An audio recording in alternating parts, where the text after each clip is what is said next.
What's up, guys? This is the Gospel According to Mark with a C. He is I, and I am he. Just taking some time to tell you exactly what's on my mind. Thank you for joining me once again, my friends. Guys, remember, you can like, you can share, and you can subscribe. Please hit the notification bell when you do subscribe. Remember, there's a super thanks feature on the video. I know a lot of you have come into my comments and pointed out to me that I've been shadow banned over the years. It's always been that way, guys, but I not to be accused of jumping on the bandwagon.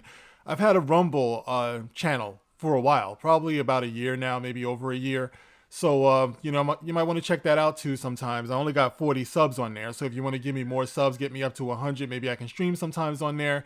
We'll see. I probably feel more comfortable doing it there than YouTube, seeing as YouTube has jerked me around the way they have for as long as they have. But I just wanted to put that out there, guys. I also have one on Odyssey too, which backs up all of these videos. So you might want to check that out because, as we all know, YouTube giveth and YouTube taketh away. So anyway, guys, let me get into this story right here that I saw yesterday. And this revolves around comics legend, comic writer Alan Moore, who is critical, as he's always been, of the comic book fandom. That would include comic books and comic book movies, who they're intended for, and stuff like that there. Okay, so his latest criticism is saying that he suspects and he fears that comic book movies and comic books, adults who are attracted to comic books and comic book movies, may be prone to be fascists. Yes, he said this. And we're going to get into this story here that I'm going to be referring to on Variety.com. And you guys, I found this interesting, so maybe you can get in the comment section and let me know what you think about this. I mean, is he onto something? I don't know. I'll give you my views on this in a minute.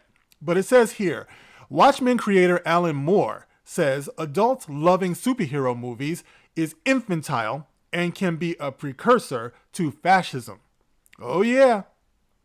It says, Watchmen creator Alan Moore's hatred for superhero movies is well known, as he once called them a blight to cinema and also to culture to a degree.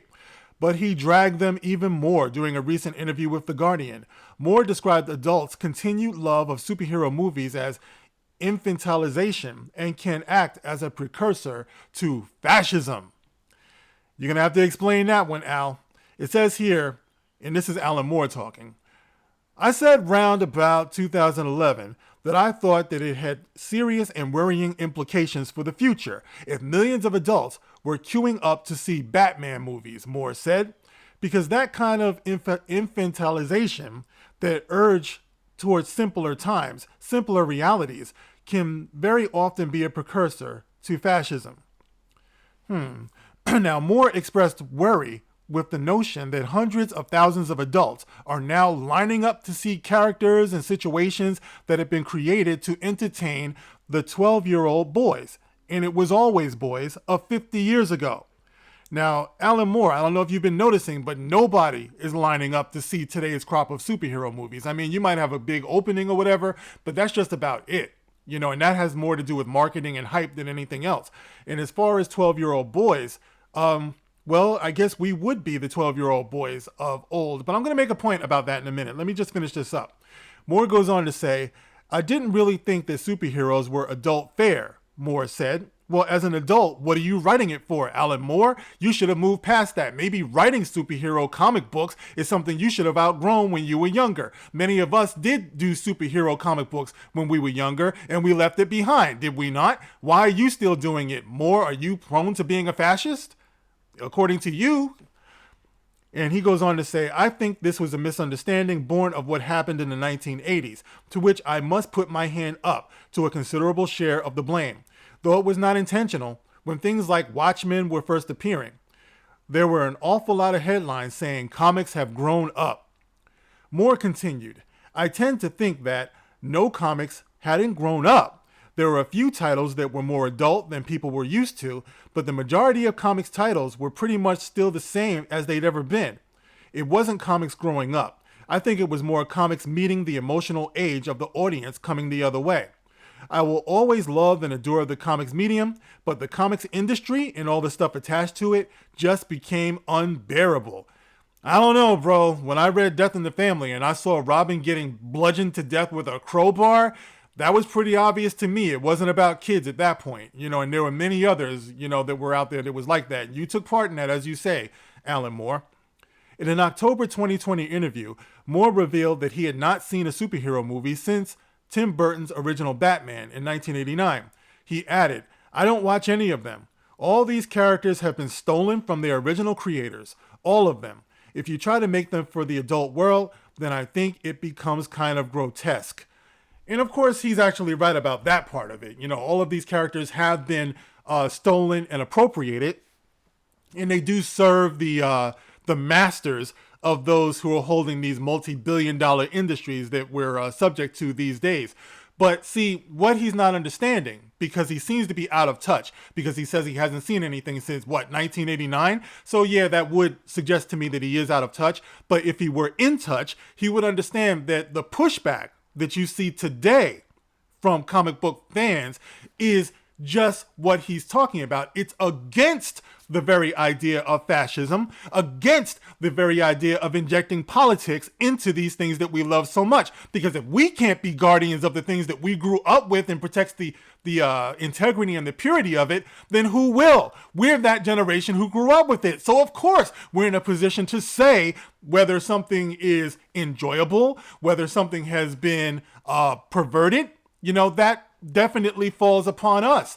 So I don't know if he's been paying attention to that. I mean, the whole get woke, go broke thing is in direct response to what these people have been doing. So I think Alan Moore might be missing the boat a little bit here.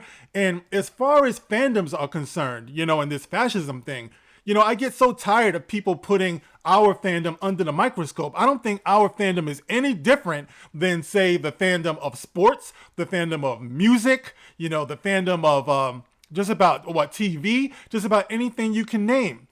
If you had an emotional attachment, let's say you grew up watching your favorite sports team, you went to go see games with your dad or something like that, chances are you're going to feel pretty good about being a sports fan. It's something you've always known. It's your comfort zone. You know what I'm saying? It's part of who you are. It reflects part of your values. The same thing with music. If you go to see the Rolling Stones or something like that, they got to be like, pushing 80, 90 years old?